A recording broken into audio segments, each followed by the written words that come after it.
Mga bus, 155 pesos na ang bayad.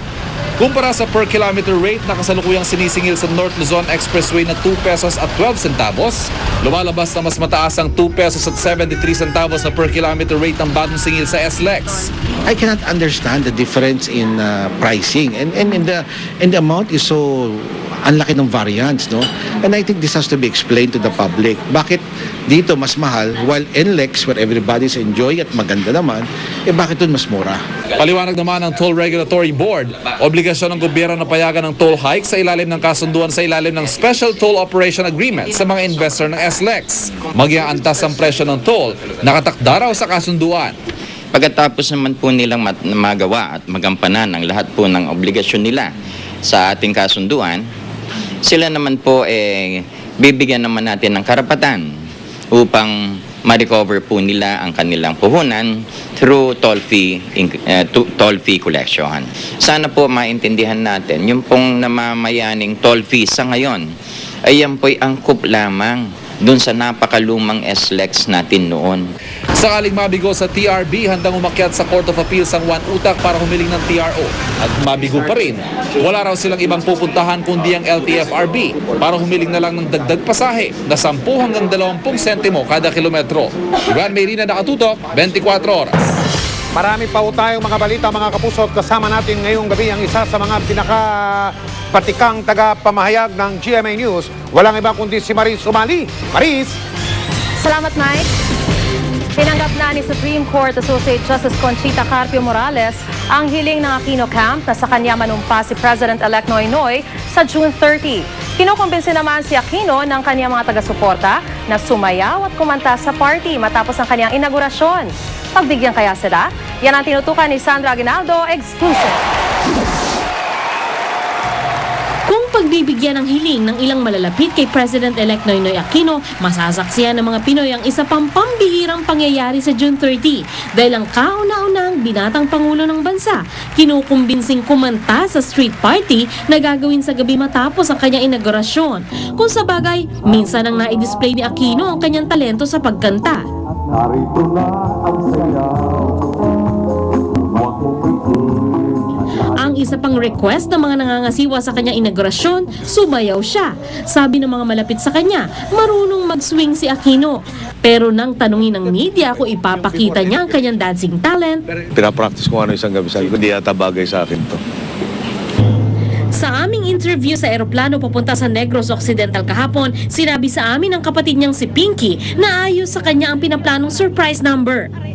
Better than the girls. Siguro, mas kaya yata niya kumanta. Sana pakantahin na lang. Mas may talent yata siya sa kanta. Naikwento ng dalawa sa Aquino sisters na tingin nila'y paminsan-minsan na lang makakauwi sa Times Street ang President-elect. Okay lang daw sa kanila kung gusto nitong tumira sa bahay pangarap na tawid ilog lang mula sa Malacanang. Baka raw magdagdag ng kwarto, lalo pat isasama ni Aquino doon ang dalawang kasambahay niya. Kumonsulta na raw ang kapatid na si Chris sa Feng Shui Master para makontra ang paniwalang may negatibong vibes ang pagtira sa tabi ng maruming ilog Pasig. Kunyari, ito yung bad luck sa ganyan, maglalagay ka lang ng konting ganto for that. Si Chris yung mahilig sa mga ganyan. So siya na rin na nag-correct sa self niya. Meron din palang panlaban. Something positioning yata ng furniture minsan or yung mga little things lang na ganon. So I think okay. Ilang bagay rin ang malamang bitbitin ni Aquino sa bago niyang tirahan. Might be having those silk bedspreads and ganyan might not be his type. If ever, baka papalitin niya ng yung mga nabibili lang na bedspreads or comforters, okay na sa kanya. And then Noynoy is really into music. I think when he relaxes, he likes his music there. So siguro dadali niya yung kanyang mga CD, maybe his speakers. Inihahanda na rin ang Aquino sisters ang kanila isusuot sa inaugurasyon. Ang gown ni na Balsi, Pinky at Viel, kulay dilaw na gawa ni Paul Cabral. Simple lang daw ang disenyo para hindi masapawan ang tunay na bida, ang solong kapatid na lalaki na President-elect ng bansa. Sandra Aguinaldo, nakatutok, 24 oras. Nagharap kanina ang Aquino sisters at mga anak ni Vice President-elect Jojo Marbinay para plansahin ang mga detalye sa inaugurasyon. Nilinaw ng dalawang kampo, walang hidwaan ang kani-kanilang pamilya at posibleng magkasama pangaraw sila sa ilang proyekto. Nakatutok si John Consulta. Masaya ang mga anak ni Vice President-elect Jejomar Binay na sina Ann at Nancy at mga kapatid ni President-elect Noynoy Aquino na sina Pinky at Balsi nang magkita ang dalawang kampo sa Quirino Grandstand kaninang umaga. Ito ang unang formal na paghaharap ng mga magkakapatid na Binay at Aquino matapos manalo sina Senator Noynoy Aquino at Mayor Jejomar Binay. Masayang sumali din sa kwentuhan ang pinsan ni Aquino na si Mikey Cojuangco na tumutulong din sa paghahanda para sa nalalapit na inaugurasyon ng bagong presidente at vice-presidente. From the start, pareho yung pinaglalaban. So, if that will be the common ground now, I hope that it will really bring out where this whole laban started from. Maya-maya lang, dumating sa pulong sina Congresswoman Abby Binay, Mayor Junjun Binay at bunsong kapatid ng President-elect na si Chris Aquino na nagkansela pa raw ng isang taping para lang makarating sa paghaharap ng dalawang pamilya. Di nagtagal, agad sinimula ng isang closed-door meeting sa pagitan ng dalawang kampo kasamang organizing committee para plansyahin ng ilang mga detalye ng inaugurasyon.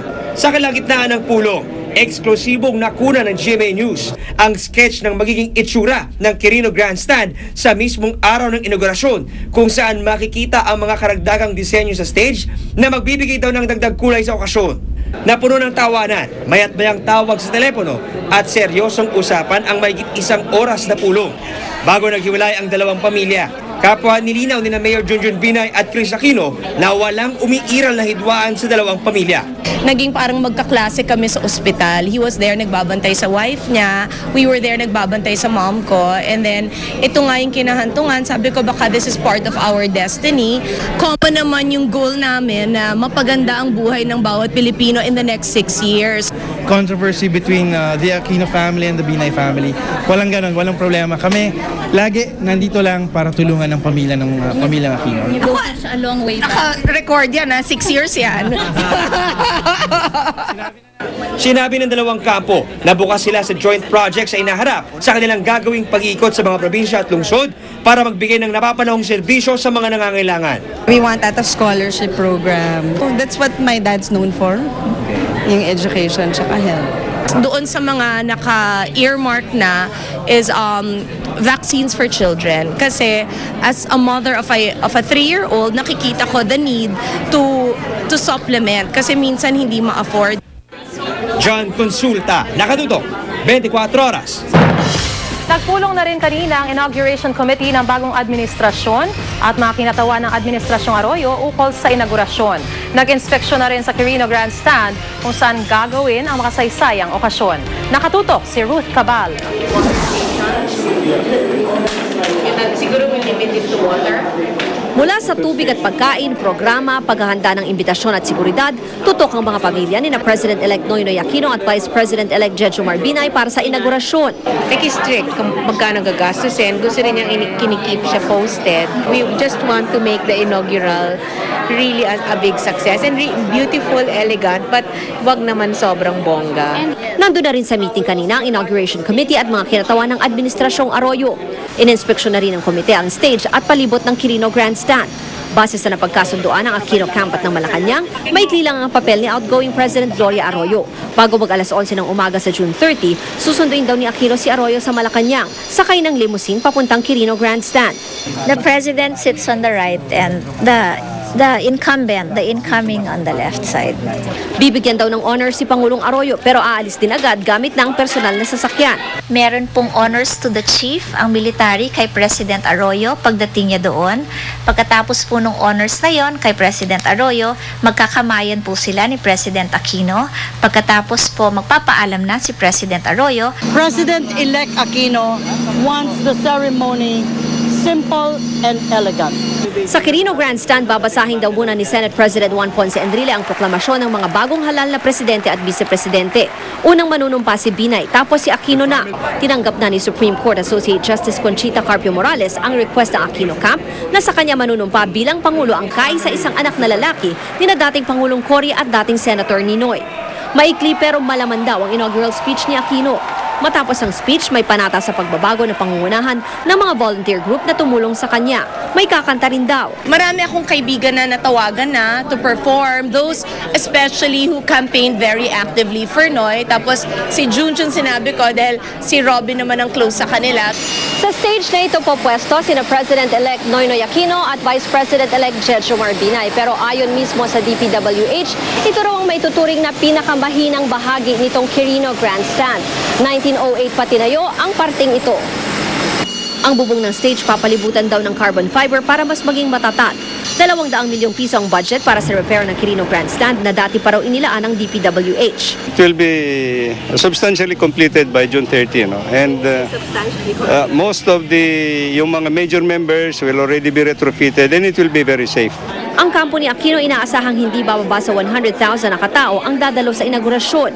Mula Quirino Grandstand, tutuloy sa Malacanang si Aquino para sa kanyang unang cabinet meeting at inaugural reception. Sa gabi may street party sa Quezon Memorial Circle. Ruth Cabal, Nakatutok, 24 Oras.